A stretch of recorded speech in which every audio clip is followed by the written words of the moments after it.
Supervisor meeting to order. And to start the meeting, we're going to have please stand for Becky Creasy to lead us in the Pledge of Allegiance, and remain standing for Pastor Justin Hall to lead us in invocation.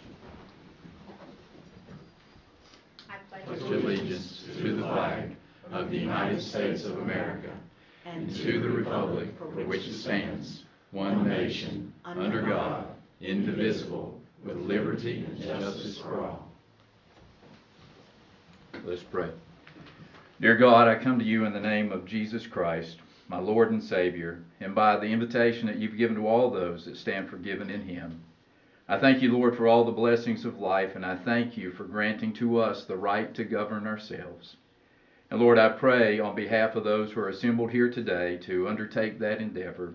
I pray that you would guide them by your wisdom and by your truth. I pray and ask, Lord, that you would give them courage to stand when they need to stand. Father, I pray and ask that you would give them wisdom to discern in all matters. And I pray, Lord, that all that they do would result to your glory. I thank you for our county. I thank you for the values that we have. I thank you for the residents that make it up. And Lord, I just pray and ask that we would do our best to always preserve a people that live by your law and not by the whims of the culture. Father, I pray this in the name of Jesus. Amen. Amen.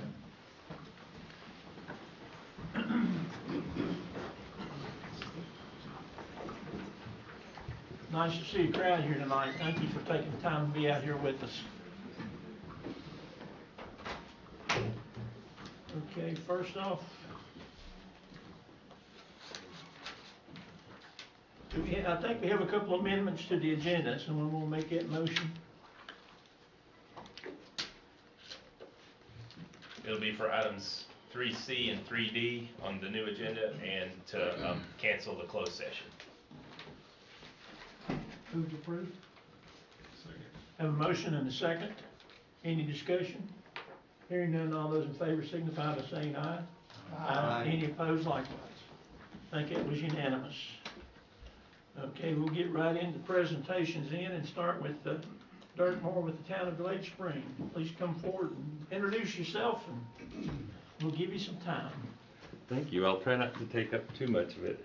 My name is Dirk Moore. I'm a member of the Glade Spring Town Council, and I also work at Emory-Henry College as the Special Communications Advisor to the President of Emory-Henry.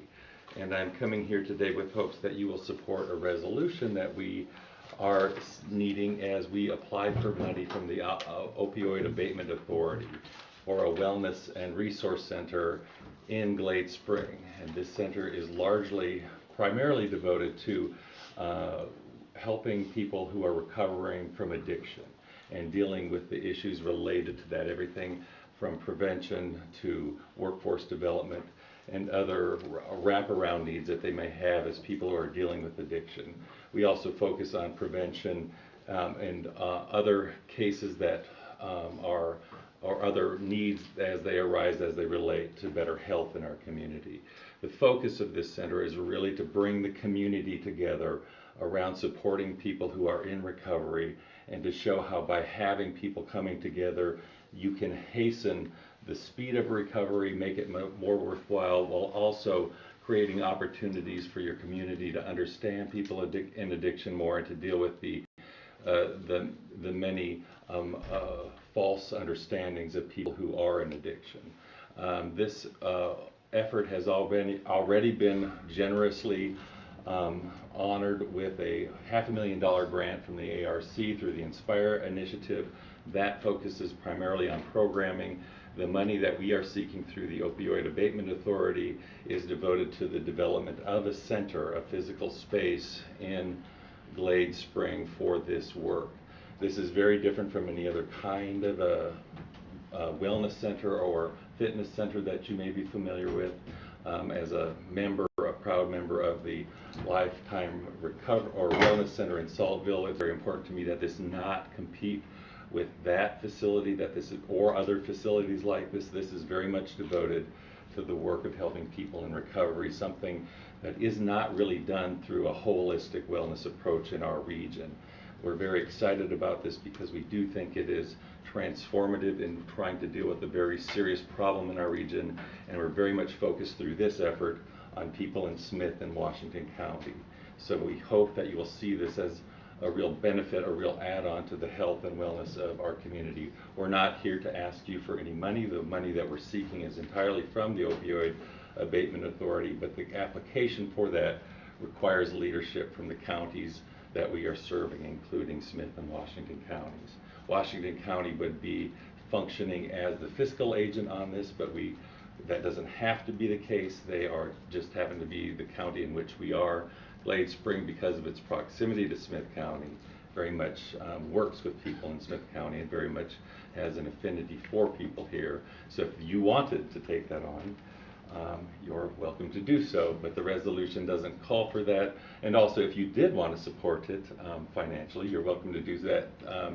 Also, I believe you have money that comes to you through the OAA that you are able to distribute, and if you wanted to apply any of that money to that effort, we would certainly welcome that. But again, that's not what we're asking for. We're asking for the support of a resolution for a grant application that we think, once funded, will be very transformational for a lot of lives in Smyth County and Washington County. So I'm happy to entertain any questions that you have about it. Just let you know, in the red tab, the front of the red tab is some additional information summarizing the grant for, or the project Powerhouse, Mr. Chairman, as well as a resolution. Yes, sir. have you got a place picked out already for Yes. it? A building there or anything you've already got? Yes, we have a building. It's what we call our old furniture store, and it's in the town square, and it's already functioning in some ways in service to people who are in addiction. We're partnering with the organization called Men with a Vision to help us build out the services in this facility. So it's not necessarily a new idea, or it's not necessarily a new application for a building, but we're hoping to renovate this building in a major way so that it can be of greater service.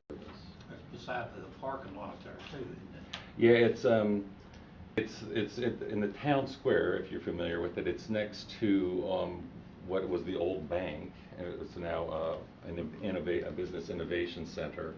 And then there's a few other buildings to the right. Art supply store across. Yes, from it. that's right. Yeah. Like old Vance stores in front of it. Yeah. I know Yeah. exactly what you're Yes. talking about. It was, got parking, that's for sure. Yes, it will. Yeah, that's true. Any other questions? I just want to ask you, at the age of people you would serve, just be 18 and above? Well, yeah, we're hoping for it to be a very community-oriented thing. A lot of it will be focused on people who are senior citizens. We're hoping to partner with our Senior Citizen Center, which is in the town square, to help us reach out to seniors throughout Smyth and Washington County and serve them.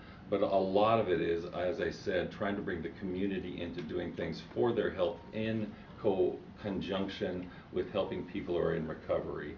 So the programs are very much targeted toward recovery, but with the attendant value of helping people through other health issues that may not have to deal with people in recovery.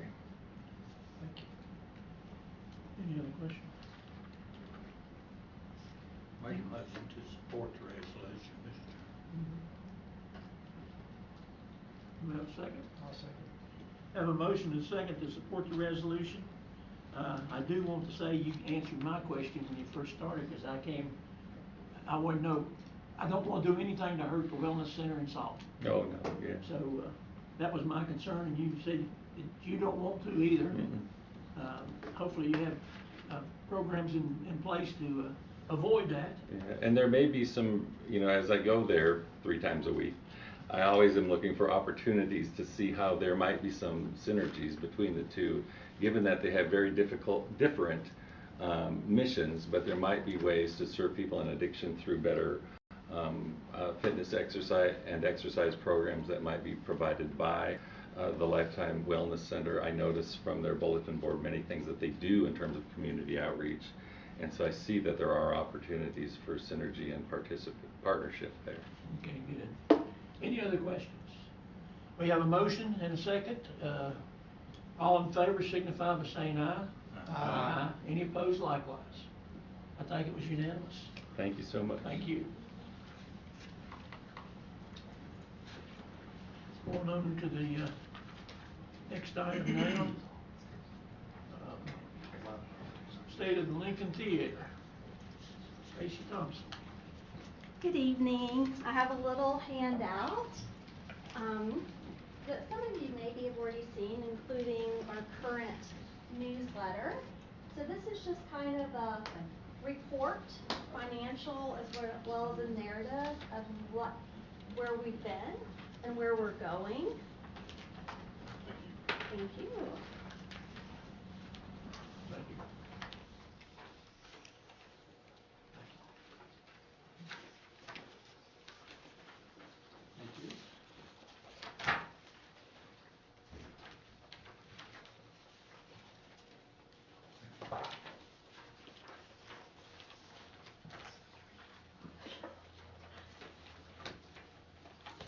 So my name is Tracy Thompson. I am the current executive director for the Lincoln Theater, and I am so grateful for all the support we've received throughout the years, but especially since COVID, to the Lincoln Theater.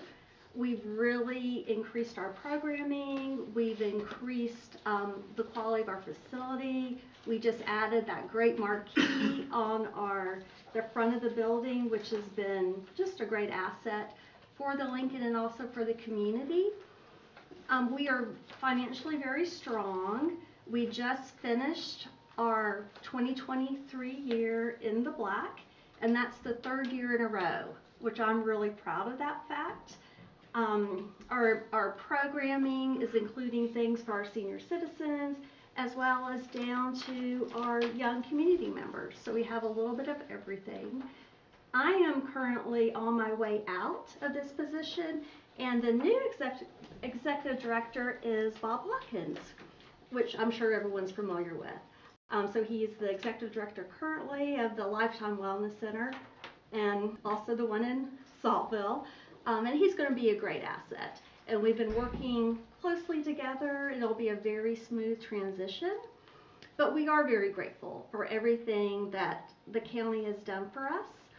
We do have programming all the way through the end of 2024, which is going to be fabulous, but also a few little openings here and there so the new executive director can kind of put their spin on it. I will tell you a little secret, but maybe that we have a great Christmas headliner that we haven't officially announced yet. So we're welcoming back to the theater Daly and Vincent and their Christmas show. So that's always a really fabulous event for the theater as well as for the entire community. Does anyone have any questions for me? I just want to thank you. You've done an amazing job with the Lincoln Theater. I mean, Thank you've been you. so great to work with, the school system, and I just want to take a moment before you leave and say thank you, a big thank you for the job you've done. It is very evident it has gone in a great direction. Well, I appreciate that. And it's so wonderful to have partnerships with the school system. We have a strong partnership with Emory and Henry School of Health Sciences, and we're always looking for other partnership opportunities. Because I've always felt that when the theater is dark, meaning we don't have an event or a program, we've lost an opportunity to reach the community. So I'm always open to ideas. So the one thing that we have added, we're starting our second year, it's called Golden Oldies, and you can interpret that title any way you'd like. But it is a film series, classic films, the second Tuesday morning every month at 11 a.m. free. And it's really, we first started it to promote our older community members that really weren't getting out in the community because of COVID. They had gotten used to just staying home and not getting out. So we were doing it as more of a social interaction, plus just kind of reminiscing about some great films back in the day. So that's a good program that's free. We have a lot of free events. We just had the U.S. Navy Band, the Sea Chanters, were on our stage last Friday night, And it was so interesting to me preparing for a U.S. military band. There's a lot of security measures you need to take, and one being it's a want, it's not a need on their end, but they really want you to have the theater or the performance facility screened for bombs. So we had the state police bomb dogs sweeping the theater, and that was really interesting to see those dogs in action. And we have like great film events. I think people still aren't used to the Lincoln showing films again, even though we've originally opened as a movie palace. So we're continuing a series called $5 Friday Flicks, and those are featuring beloved movies. So this year our theme is Academy Award winners. So we're showing It, we're showing Godfather, the original Godfather. We're showing I can't quite remember. Maybe throw some ideas at me. There's a nice series, and that's just a fun event. To pay $5 to see a great film in a classic movie palace, it's quite the experience. So, any questions from anyone else? Thank you Thank you. Oh, my pleasure. Congratulations. The marquee looks great. Doesn't it? Thank you. Thank you. I think we're tweaking it every week. It's looking better and better. I appreciate it. Have a nice evening. All righty, go back up a little bit now. I see we need to complain about the school budget, and Dr. Carter's here, so if you'd come forward, I'll turn it over to Mike here to take over for me.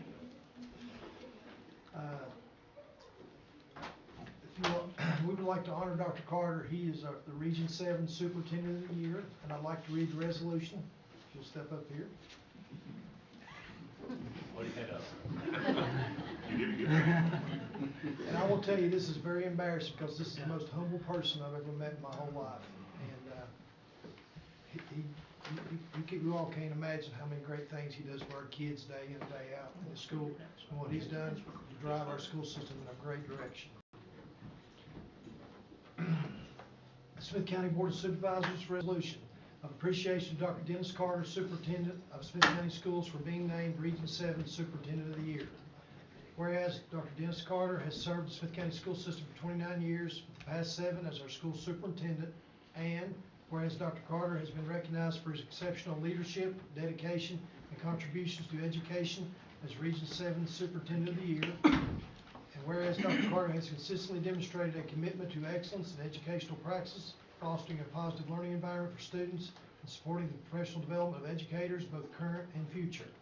And whereas Dr. Carter has exhibited outstanding leadership skills, vision, and innovation, addressing the challenges faced by educators throughout Region 7 area. And whereas Dr. Carter has earned the respect, admiration, and gratitude of his peers and many other stakeholders for his tireless efforts and unwavering commitment to the success and well-being of students and educators alike.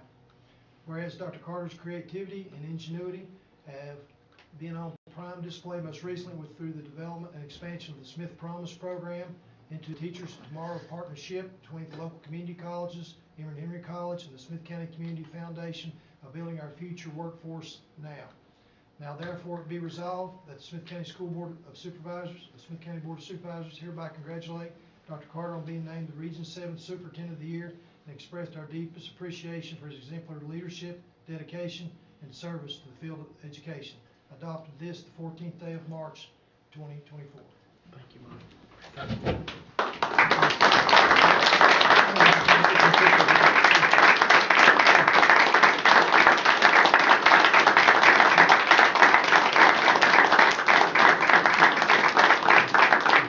I want to say it's especially, I can't get the words out now. I remember when you first came upstairs, so it's been a pleasure for me to watch what you've done. It's been a pleasure for this board to work with you on the budget and with your board, and really appreciate it. Well, Thank you. Thank you very much. Thank you. And Mike said I didn't have to speak, but I do want to. Any opportunity you have to speak, you take it. I can't think of a better moment in time than we have right now with the collegiality between the Board of Supervisors and the school board. And there's a common theme, and it's to make Smyth County strong, right? And I think that we're all working together in a good, positive momentum. And Mike and I talk often, how can we remove a barrier? How can we remove a barrier to help a kid be successful? And through collaboration with our boards, great things are coming. Great things are coming. So this award is very nice, and I'm very thankful and humbled to receive it. But it's truly the team that you recognize. I'm part of a very good team. I'm blessed to be part of the team, and thank you for all you do. Thank you. Thank you. Thank you.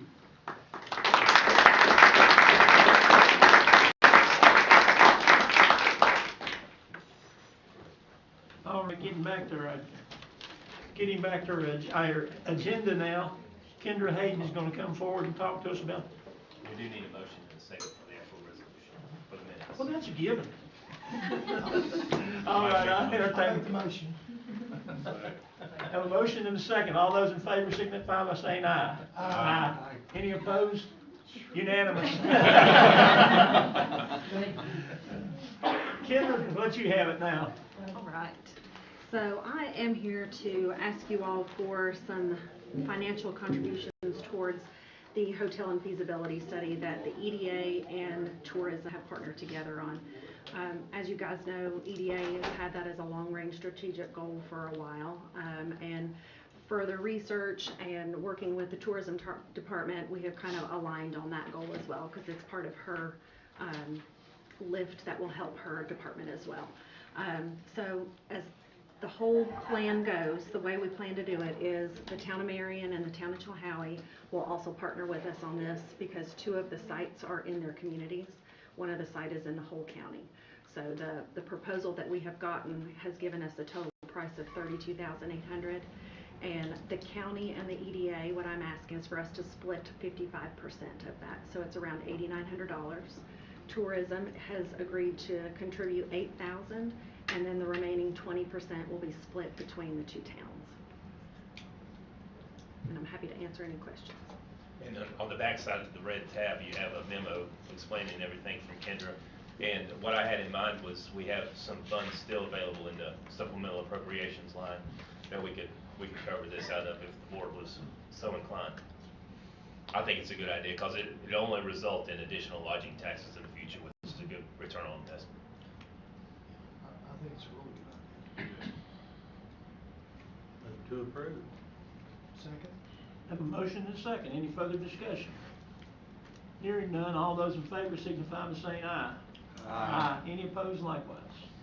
Sounds like that was unanimous. Thank you so much.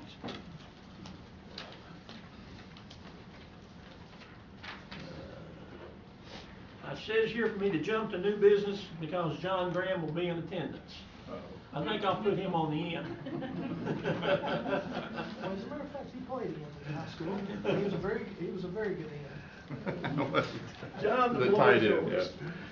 Well, I greet you all, and a nice night to be here with all the good things that are being said. I speak on behalf of the Appalachian Center for Hope, and through the leadership of Sean, Mr. Utt, we have proposed a cooperative grant from the Opioid Abatement Authority, and it would sustain the operations of our facility that, if Mr. Farthing will jump in here, I think we're inches away from having a deed. We've gotten an email this afternoon that said the final hurdles are final. Hopefully. But so the first year of operations will be a substantial expense, and most treatment facilities lose money in the first year. So this would be a grant that would sustain the operations through that first year and get us to where we're like the Lincoln Theater in the black. So far, I went to the Wythe County Board of Supervisors, and they signed off as a partner, as a cooperating partner, and the City of Galax did as well. And tonight, the Grayson County Board of Supervisors is considering it. It's on their agenda for their Board of Supervisors tonight. So I'm asking for for Smyth County to lead the charge, be the fiscal agent for that. With this effort, we're not asking for any funds other than simply lead the effort to ask for the regional cooperation grant. I do have some things to pass out to you, though. I'd like to be able to do that, but I want to answer any questions you may have. Thank you. Here's a color one, Get that place cleaned up there. I like to see that after you get done. I expect we'll have a big groundbreaking and cutting ribbons and everything, and you will all be invited for sure. I was curious, Mr. Graham, as far as the progress, maybe where they're at right now. So Do you have an update on? That's the deed is the problem, and so as far as the design work, architect Bill Huber has all of the plans ready. We are ready to put it out for bid, but it's not a smart thing to put it out for bid until we have the deed. Not only is it not smart, it also, the contractors would be bidding on something and not really be sure that their prices would be locked in for the period of time. So as soon as we get word that the deed is going to be signed, we will put the bid out. We will invite bids for that, and it'll take about 30 days for that for us to select a contractor, and then the construction period is expected to take 12 months. So we will hopefully open the doors in 13 and a half months. I'm going out on a limb by saying that, but that's the goal. Thanks. More jobs for Smyth County. Yes, sir. And literally, this will save lives. We have people who are dying because we don't have residential treatment for people in substance use. And it's not just Smyth County, it's all business. Southwest Virginia, yes. Yes. I make a motion to approve the resolution. I'll second. We have a motion in several seconds. Any further discussion? Hearing none, all those in favor signify by saying aye. Aye. Any opposed likewise? Sounds like we got it. Thank you. I appreciate not only your support, but your leadership in this. This is going to make a difference in our region. We appreciate your leadership. Thanks, sir. All righty. Next, I don't see her on the agenda, but I'm gonna put it up with presentations. I'm gonna ask Rose to step forward and speak to us. And I know it's about the library, so. It is. Well, good evening. Happy to be back with y'all. I've been out of circulation for a minute, had to have some shoulder surgery in January.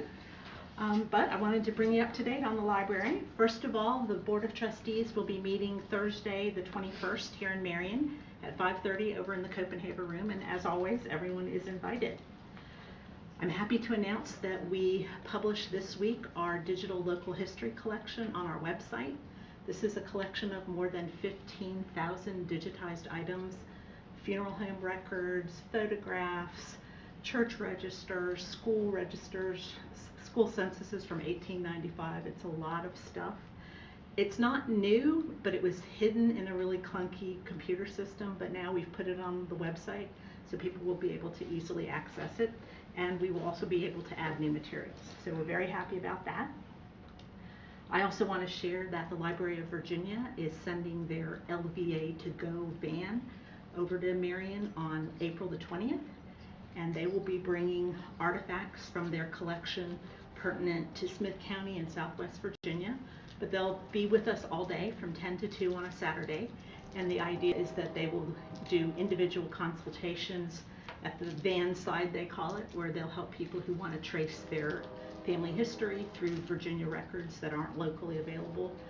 They'll let people apply for Library of Virginia library cards, but they'll also do programs inside the library while they're here. And so we're very excited. And that is part of the Virginia 250 plan. We're part of the Virginia 250 committee in Smyth County. And so the Historical Society will have the next day their first presentation in their speaker series for the year. So we deliberately did them both on the same weekend to hopefully draw more people to Marion, to Smyth County. Our seed library program has started for this year. We've already given out 900 seed packets. Our Friday afternoon garden fair classes in Chilhowie are going strong. We've got 25 folks who come every Friday, and they've learned all about different ways to plant seeds. Last week they had a tour of the indoor garden center and learned a lot from those folks. We are also now offering yoga 2 Saturday afternoons in Chilhowie for free. Anybody can just show up. They don't have to register. So free yoga classes 2nd and 4th Saturdays. Last Monday, I was honored to be out at Chilhowie High School doing more information literacy programs for the 9th grade English classes to teach them how to find reliable information on the internet and about the library resources that are available to them. We've added story times at Marion Elementary School, and Saltville Elementary School is visiting the Saltville Library, and we're doing Chilhowie as well and the Chilhowie Head Start. So it's a busy season for story times. Our digital navigator project that I talked to you all about last summer was chosen by the state as one of 5 projects in the state plan to be emulated statewide. So they liked what we did and the lessons that we learned by doing that project over the summer. We are continuing to offer that program at a low level. There will be more grant funding available, we hope, later this year to really beef that program up. So we're looking forward to continuing that. The Friends of the Marion Library will hold their first meeting in quite some time on Thursday, April the 11th. And they're about to relaunch their book sales, which have been absent for a little while. So we're delighted to have that back. April is Citizen Science Month, and we'll be focusing on solar eclipses and the solar system. On March 28th in the afternoon over in Chilhowie, there will be a presentation on the eclipse by a NASA ambassador, and that'll be 4:30 on the 28th. And finally, our summer reading program theme this year is Adventure Starts at Your Library. So we're looking forward to a robust summer reading season. So with that, I know I talked fast. I'm happy to answer any questions. I'm just gonna say thank you for all the work you do with the school system and our libraries and our classes and stuff. Truly, it's a great resource that we have in the school system as a community partner in our library, and the job that you do and working with I just want to thank you for it, because it shows up, and I get a lot of positive comments as I'm out visiting schools and working with administrators and things and teachers. So I just want to say thank you. You are very welcome. It's a lot of fun. Kudos to you and your staff. Thanks. Have we heard anything good about the new library? We're in what I call the organizational phase of getting all our money, all of our infrastructure available to start doing the fundraising part. I'm going to meet next week with Linda Helton at the Smyth County Community Foundation. We have talked about creating our own foundation, because we're going to have to go out obviously and do some fundraising, and we can't mix it with our operating funds. But if we can do that through the Smyth County Community Foundation platform that they're making available to the community, it would save some time and some hassle. So I'm going to talk to her about that possibility. But then we'll be out looking for the grants to help us get over the top. But we're continuing to work it. Thank you. You're welcome. Thank you. All right. Thank you for coming and giving us the updates. Happy to be here. Alrighty. I got more paperwork this time than I can say grace at. I believe we're down to the point now for the, at least I'm looking at one sheet, we're new business, Appalachian Center for Hope OAA partnership. Got that one. That was the, goes by different, okay. Down to the public hearing now. We'll ask the representative from Davenport and Company to step forward and talk about our bond issue. You want me to read the public hearing advertisement? You can. Okay, while Sam's getting ready.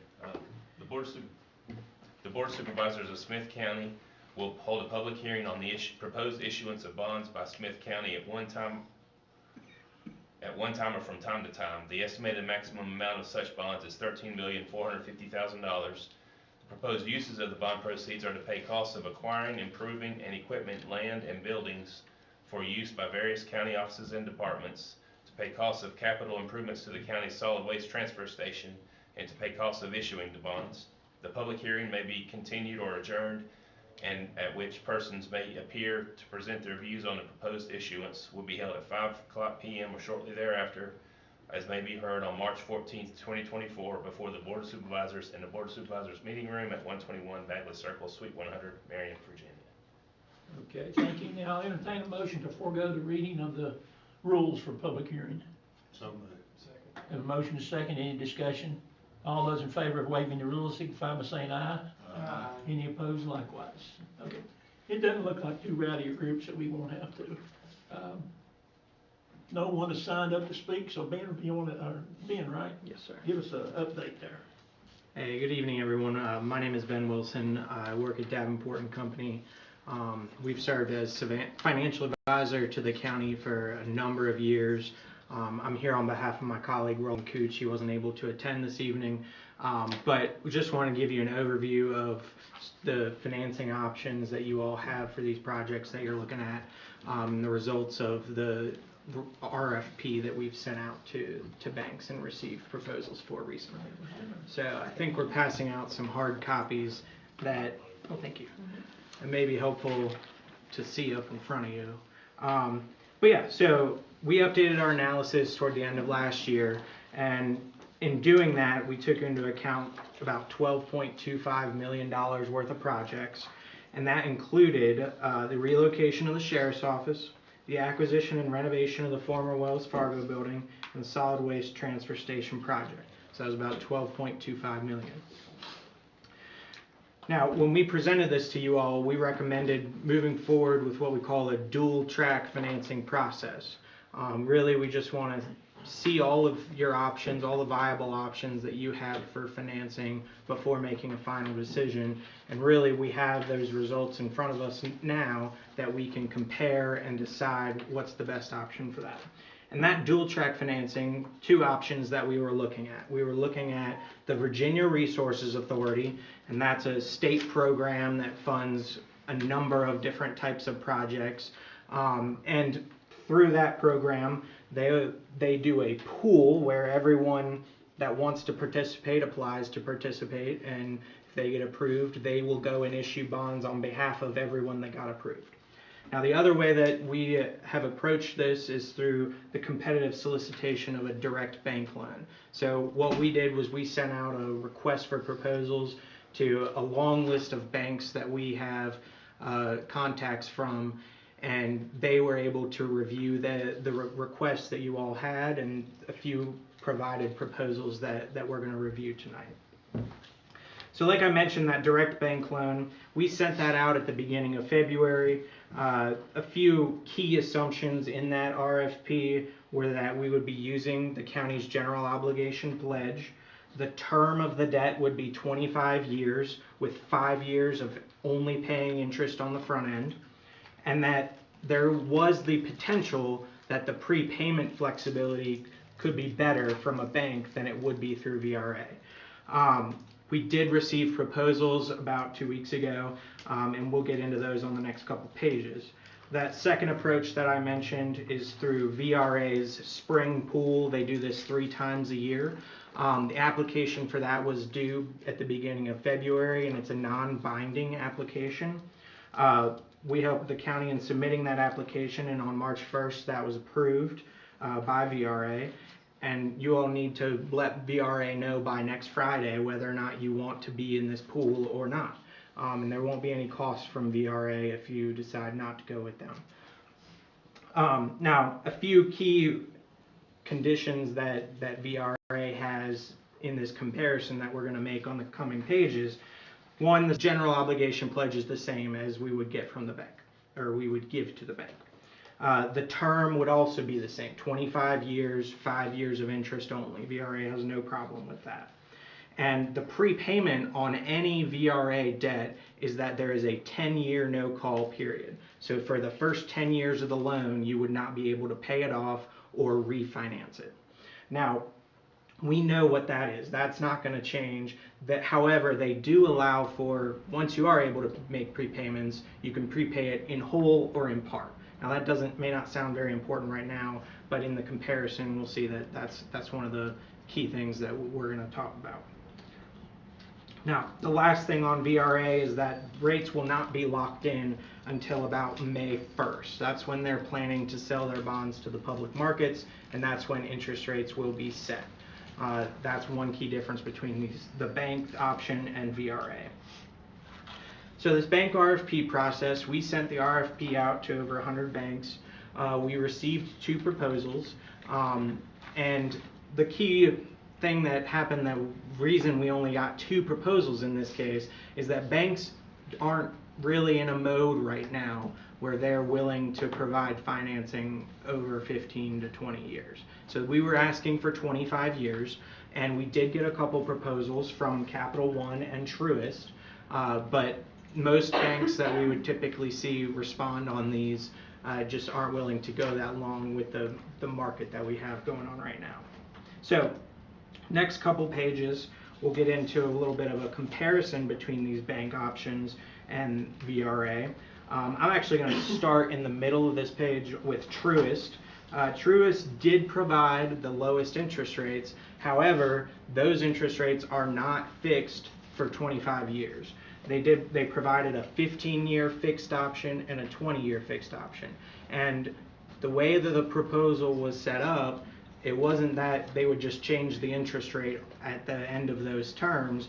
They had the option to force you to pay off the loan or go get a new loan with a different bank if they didn't want to have the loan anymore. So that's a lot of uncertainty in the future that not necessarily something we want to put on the county's books.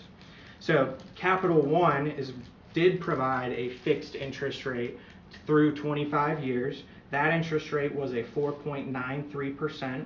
And you can see on line 3 there, the prepayment, they also offered a 10-year no-call period. That's the same as VRA. However, Capital One will only allow you to prepay it in whole. So there's a little bit less flexibility there than if you were to go through VRA.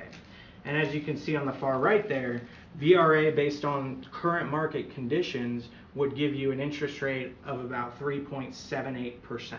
So that's well below what Capital One provided. And on the next page here, we can actually see what that means in terms of dollars. Capital One, if we were to move forward with them, over the life of the loan would cost about $22.8 million.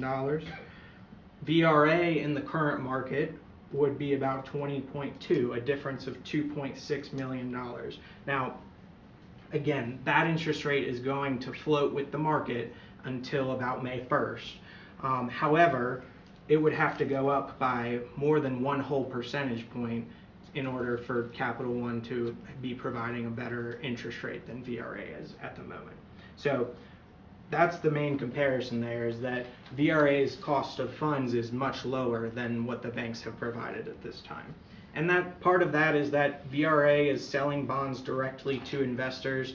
There's better opportunity to get lower interest rates in doing that, and it just provides a better market for the debt that you all are looking to issue. So this last page here, just give you our recommendation as well as what the next steps would be. Based on the market that we've seen in the proposals that were received, we would recommend moving forward with VRA just because those interest rates are much lower and you're not giving up a whole lot of flexibility. Really, you're getting a little bit more flexibility with the prepayment by going with VRA instead of going with one of these bank options. So if you all are amenable to that, going with VRA, there is a resolution for consideration tonight, and then there would be another resolution on March 28th that would lay out a little bit more of the particulars of the financing, but the one tonight is essentially just to move forward with a financing in general to allow you to do the public hearing now. Like I mentioned, that bond sale date, that's when they actually go and sell the bonds to investors, and that's when the interest rate would be locked in. And then May 15th, the closing date, that's when you would receive the funds for these projects. And just to let you know, that draft resolution is in the front of the orange tab. Now with that, I'll open it up for any questions. I know I've been talking a lot at you, but happy to answer any questions that you may have about these two options. VRA loan rate, which I saw was 3.78. 7.8. All right, so is it Is it a fixed rate once you get to May, or is it? Yes, once you get to May 1st and they sell those bonds to investors, they know exactly what the interest rates are going to be, and they will not change on you in the future at any point. So let me ask you this. Mhm. Everybody sitting in this room hopes as we go forward that interest rates are gonna go down. So with that being said, let's just say interest rates come way down. Will that loan always keep it 3.78? Or is it a potential that we could refinance if we saw it save the county money? So no matter what option you select here, there is that 10-year no call period. So there are some ways to refinance ahead of that 10 years, but it's going to be closer to the 10 years that you're going to be able to do that. So maybe 7 or 8 years from now would be the first opportunity to get any savings. But yes, if you lock in a 3.78% on May 1st, that's going to be your interest rate until you have an opportunity to refinance it in 7 or 8 years or longer. Thank you. Any more questions? Tonight's just a resolution to go ahead. The final will be the next meeting, right? Yes, sir. So no penalty if we back out tomorrow. Correct. Anything? No, sir. We just have to let VRA know by the end of next week that you all are planning to move forward. Yeah. I'll make the motion to approve the resolution. I'll second. Have a motion and a second. Any further discussion? Hearing none, all those in favor signify by saying aye. Aye. Any opposed likewise? Tell Roland we missed him tonight. I will. Appreciate having you He here. wishes he could have been here. Thank you. Thank you. The public hearing, we didn't open the public hearing. Okay, Official public hearing. now we can have, now that everybody knows what we're talking about, let's have a public hearing on it. No one signed up to speak. Anyone want to speak on this bond issue? I think we have to have another public hearing later on when we, We'll have the rest, excuse me, the rest of the action will be next month, next meeting. that's on what I the was 28th. thinking.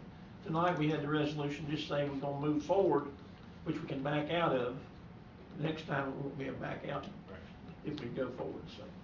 Anyone, now's your chance to talk about it. Hearing none, I'll close the public hearing.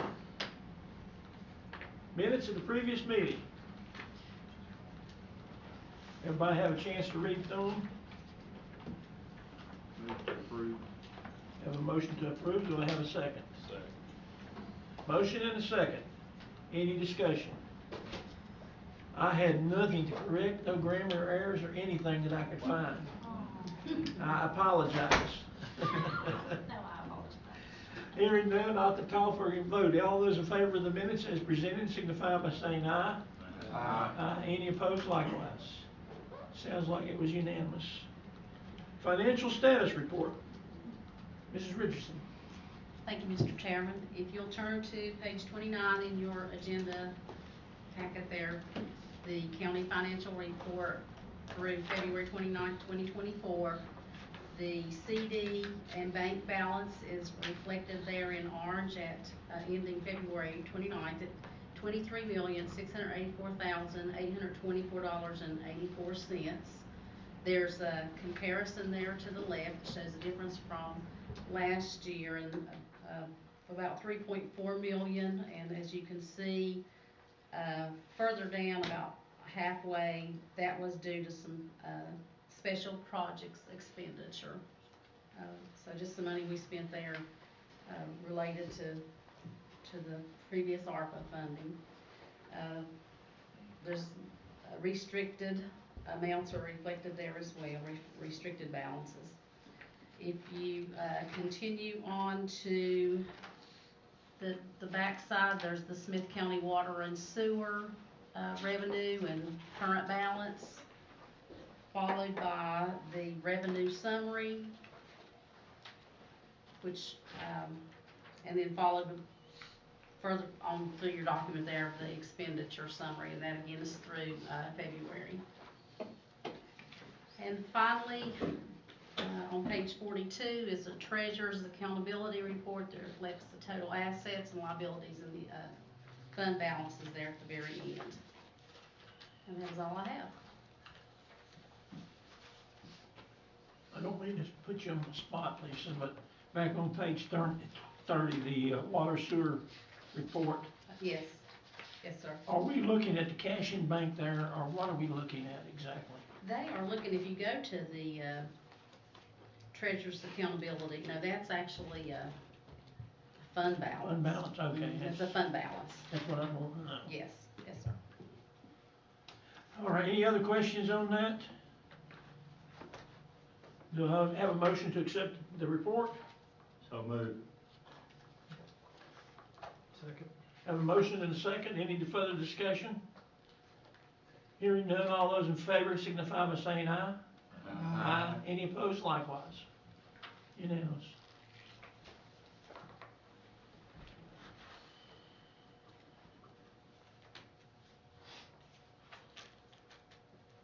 Payment of invoices and accounts payable.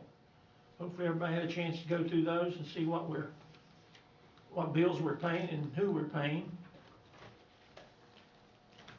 Move to pay the bills, Mr. Chairman.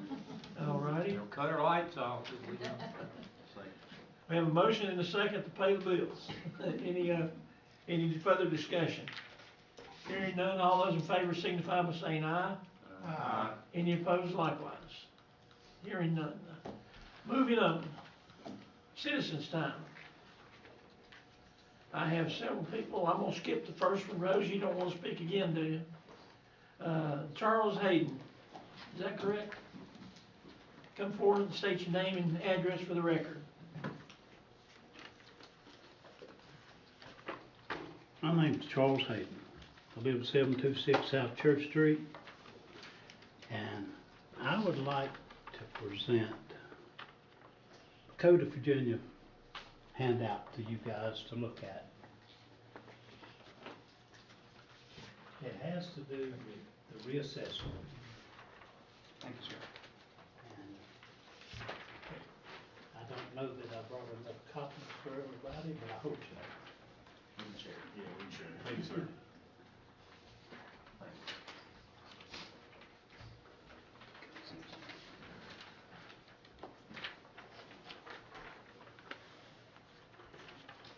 Now, when I went before the reassessment board, this is what got me on this.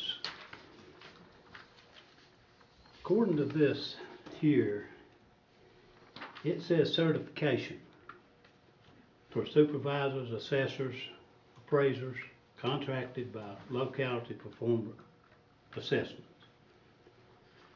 Well, according to this, they are supposed to have a valid certificate that does any type of appraising.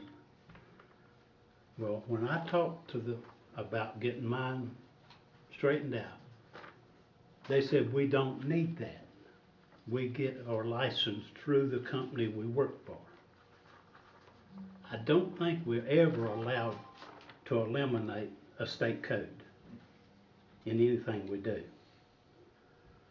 So, if this is a fact, the reassessment's not valid because they're using people that's not certified. So,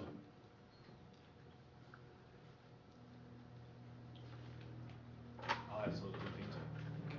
Yeah. Thank you. Yeah, this is good information to have. but, and then my other part of the question has to do with this 1,000 housing shortage. Nowhere can I find a legitimate answer of who decided that shortage. There has to be somebody that figured up we're short 1,000 houses. Well, if it's the real estate company that you're getting the information from, that's self-serving. Because the more houses they can build, the more money they can make. That's kind of plainly self-serving. So that's really all I have to say about it. Because my assessment, I talked to them about it. They did not take housing around me as how to decide to reassess mine. Because most of my houses, we're in a depleted area. the 4 houses joined me has sold recently under Smyth County's tax value. So they can't then almost double mine. That just don't sound like they've assessed it properly. That's all. Thank you. Thank you. Appreciate you coming. Can I ask Mr. Hayden a question? Go right ahead. Mr. Hayden, Yes. you had said, that you had specifically asked the assessor for any kind of license or certification or Right. anything Right.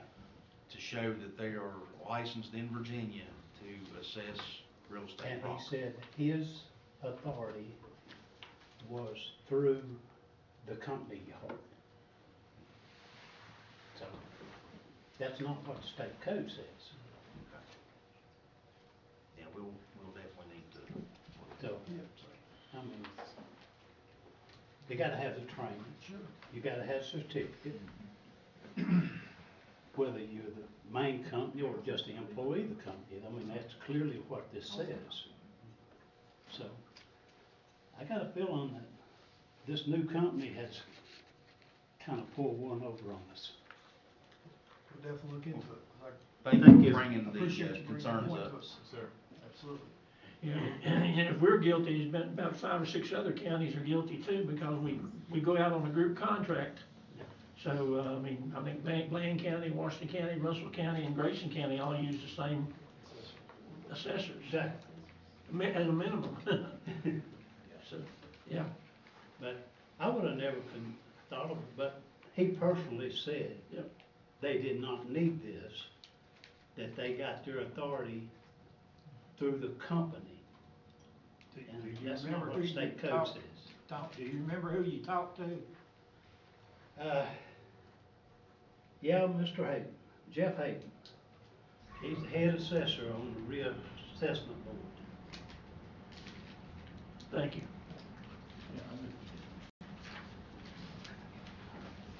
Moving on now to David Fulton.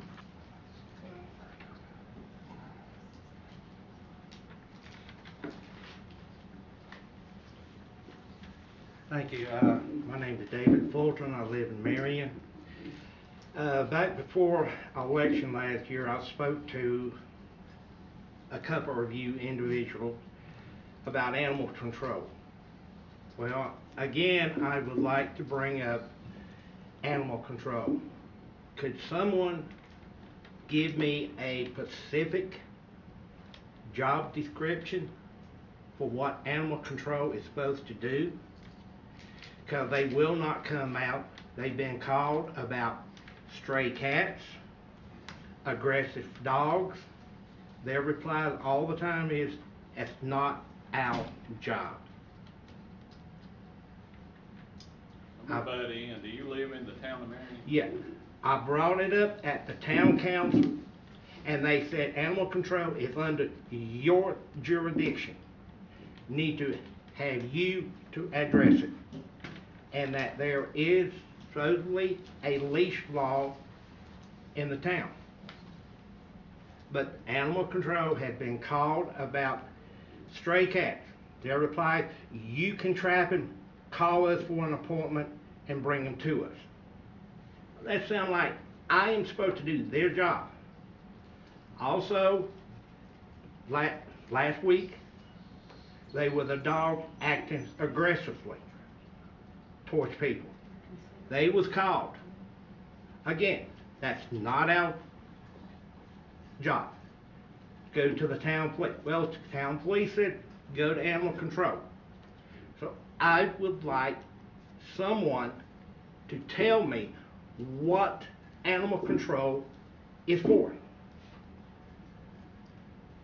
I think we can hopefully get a job description from our administrator. We can get that to you. Get a phone number. Yeah. Mr. Chairman, may I ask a question? Go right ahead. Sir, are these calls that you've called on? I have called and several other people. I have spoken to 10 different people. They all tell me animal control is worthless. Would you by chance know the dates times that you may have called him or? Not exactly, but last year, before election, I called animal control 3 times on one dog. Well, dog disappeared for a while, but now it's back in the neighborhood.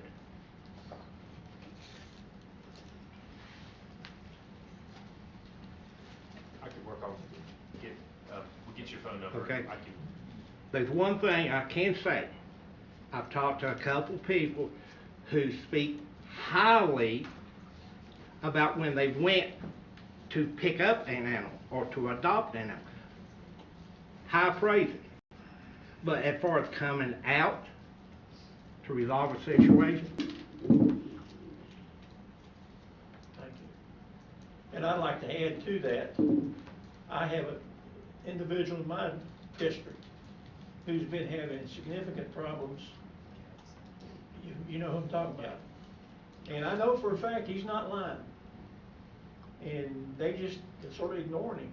I do know, not to give any excuses, I do know that there are differences between what we can do with dogs and what we can do with cats on the state code level. But I know enough to know that there are differences. I don't know what those differences are, but we can sit down and have that conversation, absolutely. okay, the one, again, you stated there is a difference between cats and dogs. But how about the lady who goes to the post office every night and feeds? Can something be done about that? Because that is part of the problem. Sure. Well, that's federal property, so. Federal and They do town that all limits. over the town, though. It's the Humane Society that's doing it. They go around. I followed them around one Sunday, and they go all over town throwing cat food out. Well, that's just creating more problems.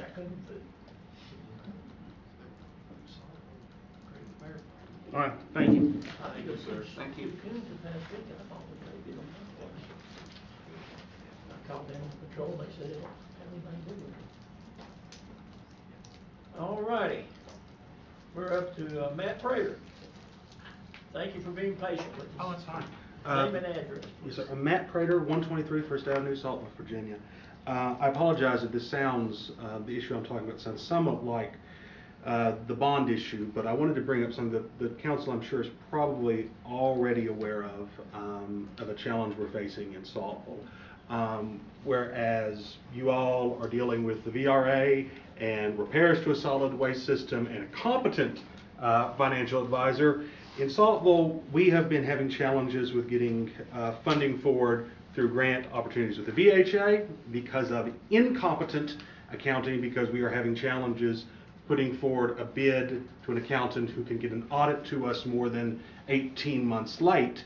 And so the challenge that we're facing right now at near the Solid Waste Transfer Center in Saltville is the aerial sewer pipe. The company that is doing it is doing everything they can within their power to repair it and fix it to keep it going. It is on its last legs. Parts of it are sagging.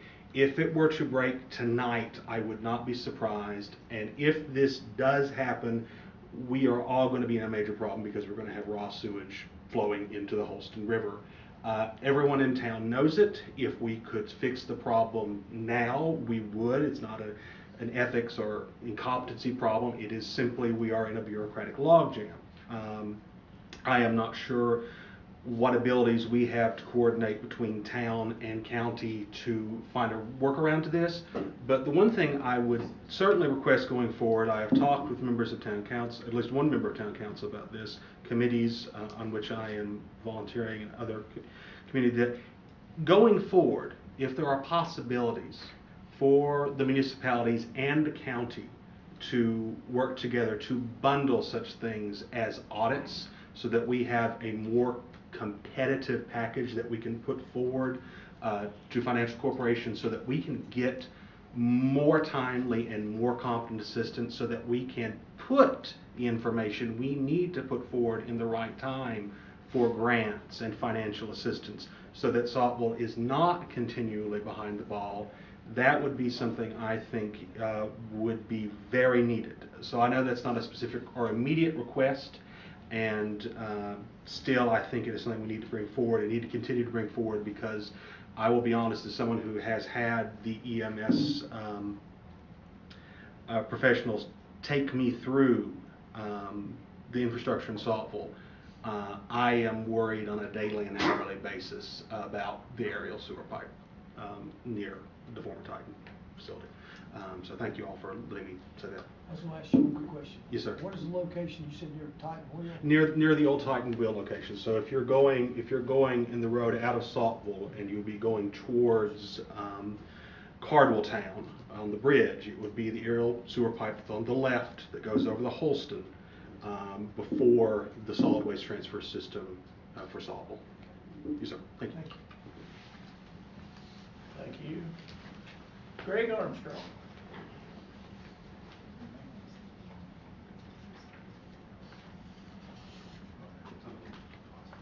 My name is Greg Armstrong. I live at 490 Wasona Drive here in Marion, Virginia. I addressed the town council recently, and since I live in the county also, I wanted to address you guys, the board of supervisors. My concern is regarding immigration. Most people assume that the problem will only be in the large sanctuary cities. However, we are now seeing a trickle-down effect into the rural areas, and it's only going to increase. Behaviors such as assault on female, robbing and beating of the elderly, gang-related activity, squatted in abandoned properties, carjacking, and not to mention the drug-related issues. After the town council meeting and the article about that meeting in the Smyth County News, a letter to the editor titled, headline prioritized fear over fact, said my concern was not based on the current situation, but what I feared for the future. Well, anyone who keeps up with the news at all knows that such situations are becoming more prevalent every day. Examples like Laken Riley, the 22-year-old University of Georgia college student, while out for a jog, was brutally murdered by an illegal immigrant who had already been arrested in New York and released. And a 14-year-old girl in Campbell County, Virginia, was sexually assaulted in February by an illegal from Venezuela. And these are only two examples of many. At the council meeting, I used the example of what would we do if a bus unloaded immigrants in our county tomorrow. Do we have a plan? However, most likely, we will see individuals or smaller groups trickling into our community. Even though they may be smaller groups or individuals, we don't know their intentions. Facts are that these people are here with no jobs, no home, no money, many of which are from lawless countries. They've already broken the law by entering the country illegal. Furthermore, we have a process and a system in place for becoming a U.S. citizens that many have followed and are now productive American citizens. My intent is not to install fear, but bring an awareness to our local authorities and communities so that we can be observant and prepared. I feel confident that our county and town officials can form a task force to put a plan together of what can be done when these issues arise. Every community in our country at some point is going to face these challenges in managing this issue. Being proactive just makes sense in order to keep our community safe, which is our goal. God has blessed us with a beautiful place to live, a great law enforcement agencies. Our county and local police are some of the best in the state. One of the great things about our community is that when needed, regardless of political affiliation, church affiliation, or race, we always come together to help and support each other above all. We want to keep our community safe. I'm confident that together the law enforcement, board of supervisor, and the town councils can proactively compile a plan to get ahead and be prepared. I appreciate your time and thank you for listening. Thanks, Greg, I appreciate it. One side note is on February 19th, Jeff Cassidy, the Sullivan County Sheriff, and Patty Woodby, the Carter County Mayor, they made a visit to the border. And when WCYB interviewed them, they were surprised immensely by what they saw.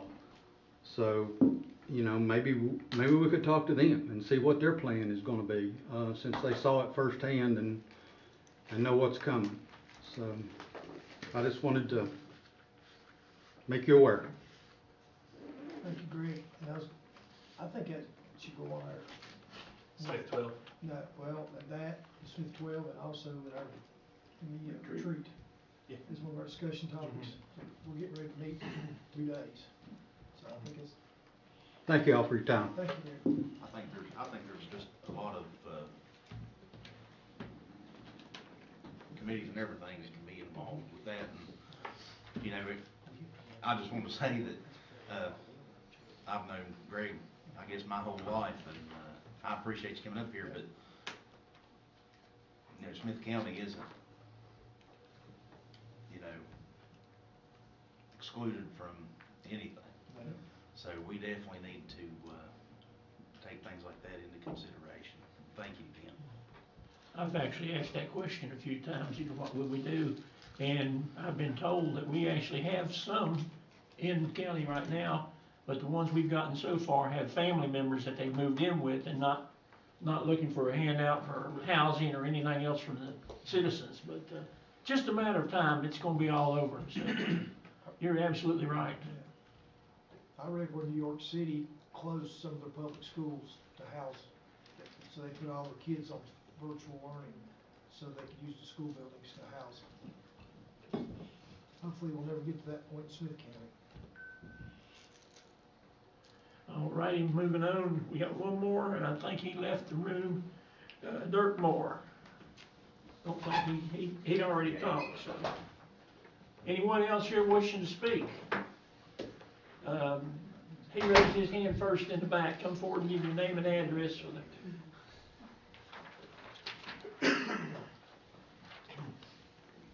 Good evening, my name is Timothy McCluskey. I'm from 1067 St. Clair's Creek, Chilhowie. I'm sure you all generally remember me from last time, for the most part. I didn't touch on some stuff last time, so I'm going to go ahead and do it this time. I believe you had brought up stuff about how we were talking about money moving around the county and such things like that, with trash pickup and things of that sort, but those are just amenities for the county that we generally just supposed to provide. So if we're having issues with things like that just because we can't use prison labor for things, then we probably aren't using money correctly somewhere.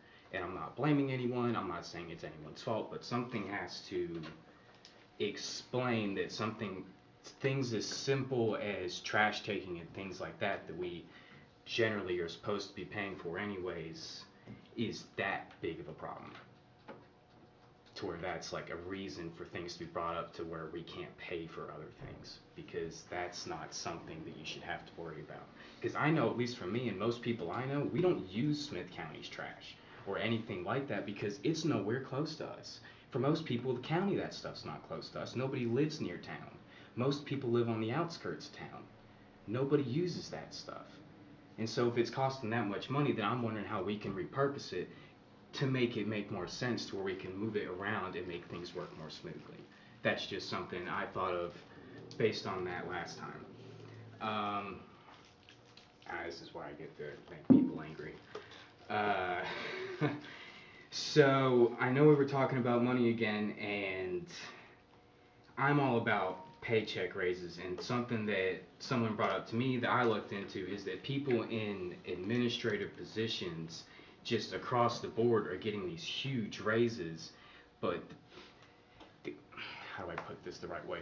The county isn't in that state to where I see people with 6 figures of pay, because honestly, most of us are lower class or, quite frankly, poor or poverty. There's none of us that are middle class anymore. Nobody is. You're right, it is $100 grand. Nobody here makes $100 grand unless you're working multiple jobs or you got a really great job. And it's probably not one in the county, most likely, for most people. And I don't know, it just doesn't make sense to most of us as to how we're supposed to be coughing up all this money saying that we're all worth this and everywhere that we do is worth all this stuff. And I know that a lot of people are trying to get businesses flowing in the community. I see a bunch of small businesses popping up, and I know a lot of people doing it. I like to get in there. That's where I do most of my shopping, because that's where all the money goes back in here. But unfortunately, a lot of people have to travel. There is no money that stays in the county because there's nowhere for people to shop. They have to go somewhere else to get it. They have to buy from a big chain. The money doesn't stay here, and the money that we put in here goes somewhere else. It doesn't revolve around us. We have a whole state park that I know some people don't even know half the events that go on there, or that there are events that go on there, or that they say that it's the same way it looked whenever they were a kid, and they don't want to take their kids there. Like, there's no actual improvement. I know people that my age that didn't even know there was a zip line put in, and I had moved back and knew about it before they did. People don't even know there's parts of the park, and that's a huge thing in here. And that, I know that brings in a lot of revenue for the county, because I waited tables. I can't tell you how many people I waited on that were not from around here. People from overseas, people from other sides of the country, out of the state, other parts of the just state. I mean, just they'd be from neighboring counties, never even been to a place like Hungry Mother, or just the surrounding little pockets of places that people hear about because they come into the county. And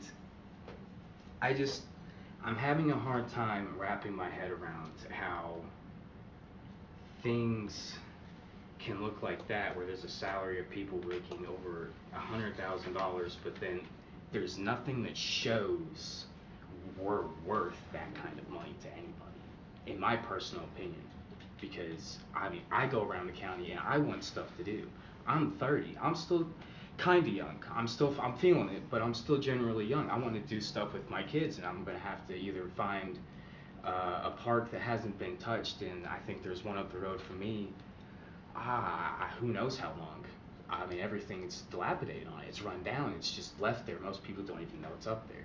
I mean, just small stuff like that, and I'm just having a hard time trying to figure out how we as a community can try to actually boost ourselves to where we're all getting a little bit and we're actually growing all together, because everything that I've seen since I first moved here when I was a kid to now, it hasn't changed a lot.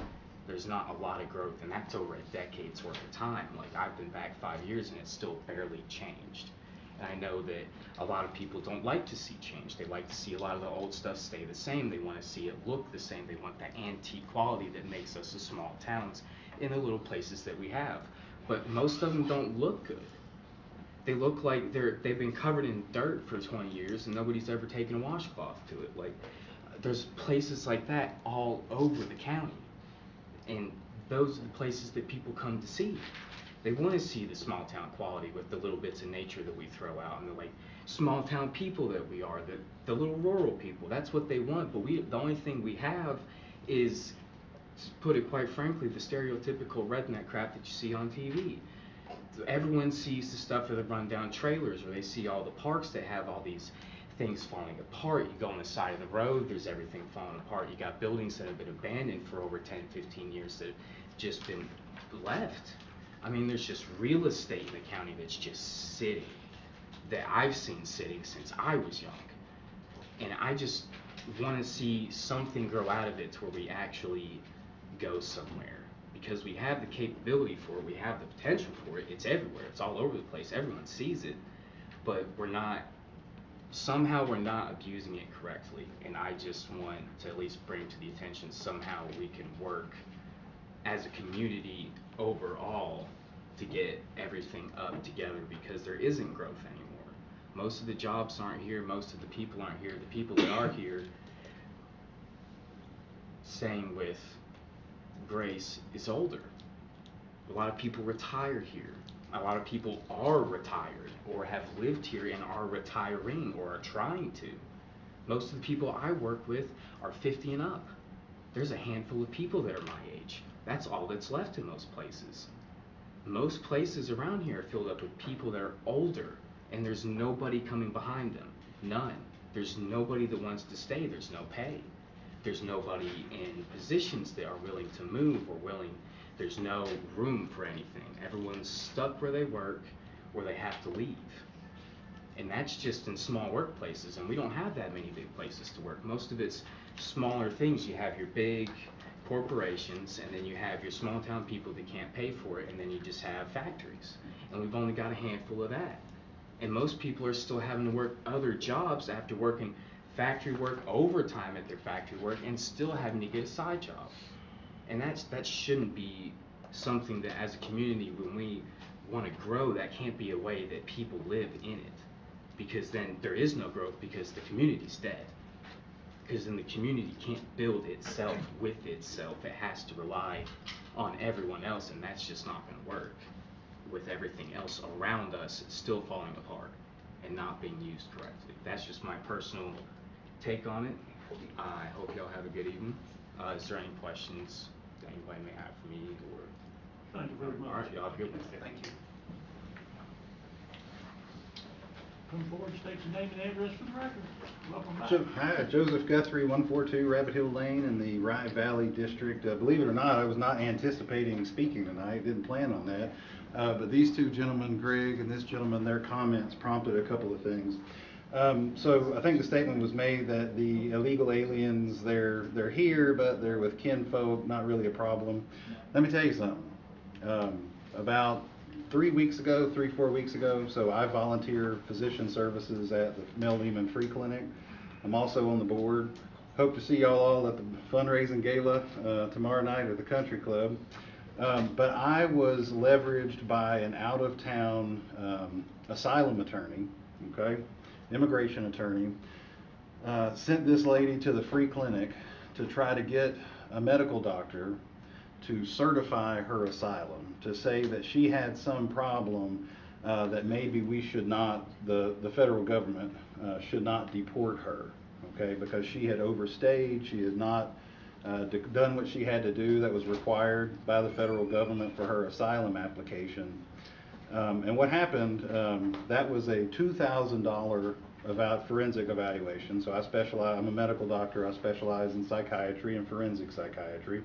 That was a $2,000 minimum evaluation that they came in, and this attorney and one of the local case managers folks, so this is a taxpayer funded person, this social worker, case manager, is assisting, running this individual around on a bogus asylum claim, to assist this individual to basically cheat the federal government.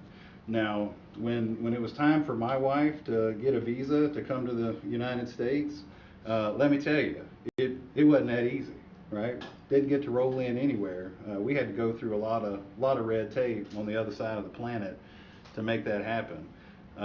This problem is here, and Greg, you're right on. It's already here, and I can tell you it was a bogus asylum claim because I did part of the evaluation. It cost the free clinic quite a bit of money to do interpretation because, of course, this individual didn't speak English. But that's just a small glimpse, right? So that problem is already here. So I'm glad that y'all are going to talk about it at your retreat, and I'd be happy to help in any way possible. The second comment the gentleman made about developing small businesses, right? Making this an attractive place for people to come to live and work. Gentlemen, I got to be honest with you. So I'm blessed with the opportunity to expand my private practice, and guess where I want to put my private practice? I want to put it in Smyth County, where I live, right? And the people, my neighbors, to help them. You know who's been real helpful and made it real easy to relocate my practice? It ain't been Smyth County. It's been the next best thing to ice skating uphill, all right, to open. And look, I'm a psychiatrist, right? I don't need a lot of equipment. I need 2 chairs and a table and a computer and an ink pen and a coffee cup, right? That's about all I need. It's been a challenge. I go to Wythe County, just tiptoe over the line, very welcoming, very helpful. I'm talking about whether it's the town or county administrators, very, pointing things out. We really love to have your business. Here's how we can help you, okay? Washington County, real helpful, right? Because private practice psychiatrists, they ain't none, okay? Right now, y'all got the CSB and the state hospital, right? That's your choices. Smyth County and the town of Marion have made it difficult. Now, the small business folks, very helpful, right? You get above them, not as helpful, not as responsive, okay? So when this gentleman says that it's been the same old, so he left, he came back, it looks a lot the same, why aren't things changing? Why aren't things developing? You got a problem on your hands, okay? Because it's not a business-friendly environment. That has not been cultivated here. And I'm sure, now people talk all kind of conspiracy theories. I am quite confident that nobody here wants a non-business friendly environment. I am sure you want a business positive, small business positive environment, because that's how grow, right? That's how the people can flourish, right? Employees, employers, business owners, but that's an issue. And I would challenge you all to take up that challenge to see why is it so difficult? Why is it such a smoother, easier, welcoming reception in just the neighboring counties as opposed to Marion and Smyth County? Thank you. Appreciate your time. Have you had a conversation with our planning, with Mr. Williams? No, sir. Let's get you connected. That's you. Okay. Yeah. Let's get Because you're preaching what I've said for a long time. I'm an ex-CPA, and I used to have clients in this county that would not do business, construction people who would not do business in this county because it was too hard to do. They would live here and either drive to Whitfield or Abington to do their construction work. They would not do it in Smyth County, so you nailed one of my pet peeves. Why aren't we friendly like that? And Clegg has been doing a lot to try to get that changed around, so.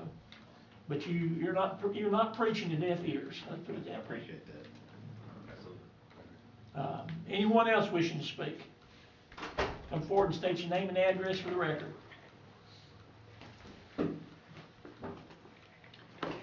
My name's Sarah Taylor. I live at 604 East Coiner here in town. And I'm here tonight because I've had some concerns with the reassessments. Obviously I wasn't at the last meeting. I was out of town when you all had the last meeting. So I did do my appeal. I have made requests for information from the appeals office.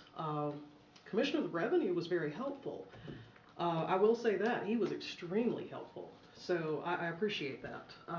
But what I've got here, and I've only got one copy because I wasn't able to make additional copies. But these are the field data sheets that represent the assessments of my property from 2024, 2020, and 2014. So we have 10 years worth. And you see I've highlighted in the same area on all three sheets. In this area, on this line, it says getting a new roof. And that's one of many things that I brought up in the appeal, but that was the most obvious. Now, when I went to my appeal, I had submitted photographs, information as would be expected. And up to that point, my appeal was on March 4th. They got the email. Somehow they lost it. They didn't print it. I was called. Actually, I got a voicemail from the project supervisor, I believe Mr. Hayton. And he says, well, we didn't get this. So I thought about it. I also copied it to the county administrator, and I also made a second request for information. That's been almost 2 weeks out since my first request. They didn't produce any of the information on the property. They said they didn't get what I sent them. I found out there's also a thing on here with acreage, and the same appears on this sheet that they mailed out. It says 0 acreage. They didn't measure my acreage. I've looked at their contract. I've looked at their uniform reassessment guide, I think is what it's called. It says they use Eagle View, that an assessor has to view the property in Eagle View. That would give them the measurements and things like that, specifics. That is a pretty good piece of technology for this type of thing. I hold a certification in GIS, so I know how to interpret this stuff. And when I went to the assessment, I was plain and simply told, we didn't use that for your property. So they increased my assessment for acreage that they say that I don't have. They didn't measure it, they don't know how much I have. In less than 2 minutes, I went to the records room in the courthouse and I put my hands on the information. It is there. It was there for them to get. Whenever I inquired about the credentials of the people who were doing the assessment, they said, oh, we're very qualified. I asked for their license.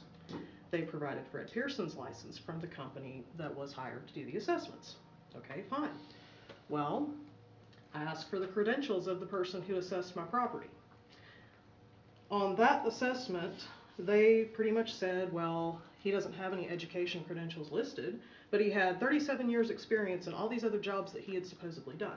Now, I don't know what he done at my place, but he certainly didn't assess it. And when I asked for comparable properties, they showed me properties outside of town limits that were not comparable. There is a comparable property right next door to mine that is almost identical to my property. It sold under assessment. It sold under list price. But somehow they said they're going to get mine down a little bit lower, but it's not going to be in the 140,000s range where it probably belongs based on what research I've done with a lack of information since they didn't produce what I asked for. But these people, from what I understand, they got paid $25.75 per assessed property, I think, and that works out to just a little bit under $600,000. So for that price, I'm concerned that, you know, they're not doing the assessments that you guys paid for that price, because they didn't assess anything. They had one picture of my house. They had incorrect information, and these 3 sheets are identical, except for this bottom line number, which is the assessment amount, the total. I actually saw the same pattern with my parents' property in Sugar Grove and my grandfather's property in Sugar Grove, typically where prices are lower. So I am, you know, I've already made 2 requests for information from the county administrator. I've made several requests from the assessment office. I don't have the information that I requested. So, you know, like I said, they copy and pasted these assessments. These sheets are identical except for the bottom line number. And I don't think that these assessments are fair. I think they're too high, and I really don't care about what the tax rate is. The assessments are not accurate as far as my property is concerned. So I just wanted to let the board know that and give you some information on that. Thank you very much. Thank you. Anyone else wishing to speak? Hearing none, I'll close the citizens' time. Let's take a short 10 minutes. It's 5:30 by that clock. It's 6:30 up here. Let's take a 10-minute recess here and then come back and get into old business.